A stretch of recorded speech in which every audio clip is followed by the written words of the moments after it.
Are Luca and Alberto considered monsters in Monsters Incorporated? Do they belong to the same world? How are they connected? Today's the day for you to lose your mind with me because another theory is starting here on Cine Lovers. Let's go! Luca is one of Pixar's most recent films, and I'm here to blow your mind. Pixar is truly incredible. They have a unique ability to create stories that not only entertain, but also touch the heart. From classics like Toy Story to newer hits like Luca, their films continue to captivate audiences of all ages. What's amazing is how Pixar's movies stay relevant even years after their release. They explore deep themes, create unforgettable characters, and use stunning animation to tell stories that resonate across generations. It's no wonder Pixar remains a leader in animation, creating films that are timeless. First, you need to know that the movie Luca takes place in the 1950s, and that's easy to figure out. The posters we see around Porto Rosso are movie posters from the 1950s, real movies that premiered in the 1950s. Some posters even say today, meaning they were showing that movie in theaters only that day. Also, we don't see any cell phones throughout the entire movie, and the songs playing are from the 1950s. So, Luca is set in the 1950s. Throughout the movie, and especially after, we see that sea monsters and humans began living together on the surface. Sea monsters no longer need to disguise themselves as humans. They can be who they are. They're no longer afraid or ashamed of being sea monsters. Even though there are people who won't accept them, at least they now know that not all humans want to kill them. So, many sea monsters had the same attitude as Alberto, Luca, and his grandmother, and started to visit the surface. Well, Luca went to a human school, and Alberto started living with Julia's father. They lived together with humans. And there's a very important detail. Sea monsters have an incredible ability, the ability to learn very quickly. Luca learned how to walk and run very fast, learned how to ride a bike quickly, and even more, he learned how to build a Vespa. He had never seen those parts before and wouldn't even know where to start, but they learned very quickly. Keep this information in mind. Time passed, and more sea monsters and humans were interacting, having children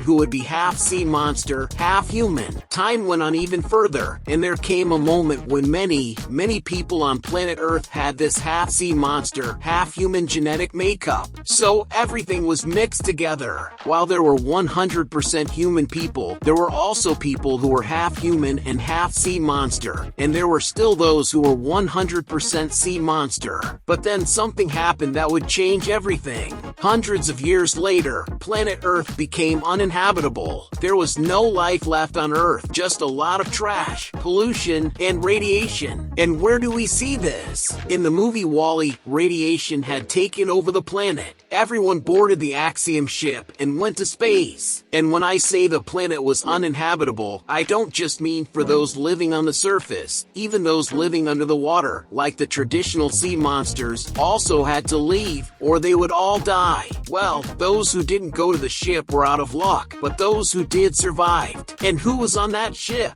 All the humans, sea monsters, and those who were half sea monster and half human. The relationship between sea monsters and humans had been growing for years, so at some point, you couldn't tell if the person next to you was human, sea monster, or half and half, because they were all mixed into one form, human. All these events I've talked about in this theory happened over many years. As I mentioned, Luca is set in the 1950s, while WALL-E takes place around the year 2800. The Axiom ship had already been in space for 700 years. And these dates aren't just my interpretation. We see them in the film itself. Yes, folks, those who boarded the ship while still on Earth never left it again. They died there. And everyone who was born by the year 2800 was born on that ship. They had never left the ship. They didn't know what it was like to live outside the ship. If you love animations, subscribe to the channel. There's a new video every day with theories, curiosities, and everything about the movies you love. Don't miss any content. Join me on this journey. There's a very interesting scene in WALL-E where the people are getting out of their chairs, and you can clearly see they're having trouble walking, just like Luca when he first came out of the water. But these people here learn to walk with ease, just like Luca did.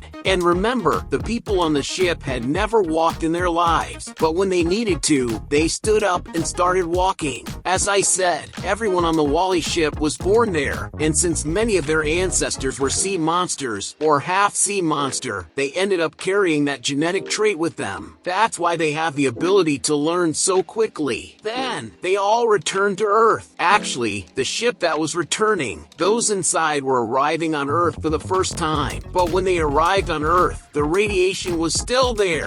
700 years had passed, but it was still present. And as Pixar's theory says, after everyone returned to Earth, the radiation that was still there caused humans, after many years, to turn into monsters, the ones we see in Monsters Incorporated. This didn't happen overnight. After humans arrived here in 2800, thousands of years passed, along with the radiation, for them to become a single race, the one we see in Monsters Incorporated. Monsters Incorporated takes place in a very distant future, and they are definitely well beyond the year 4000. But I think radiation wasn't the only factor in them turning into monsters. In addition to that, many humans had the genetics of sea monsters from the movie Luca. This also played a role in kickstarting the transformation, so that in the future, besides radiation, these people also turned into monsters. Those who were purely human took longer to become monsters, but those who were already descendants of sea monsters definitely turned faster. And there's one more crazy thing.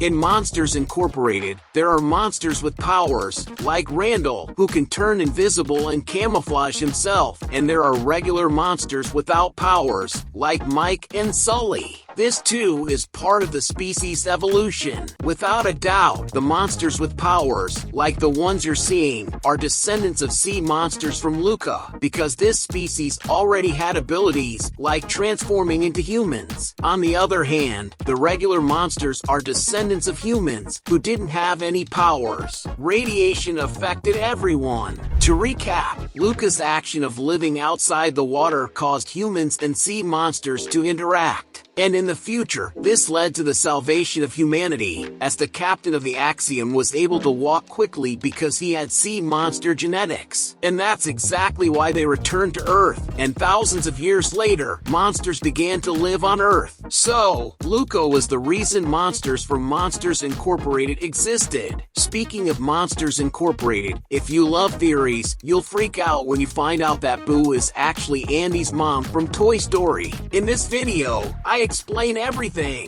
And have you ever stopped to think about how cars die? In this other video, I show you everything Pixar hid from you. Thanks so much for watching, and see you in the next video here on Cine Lovers.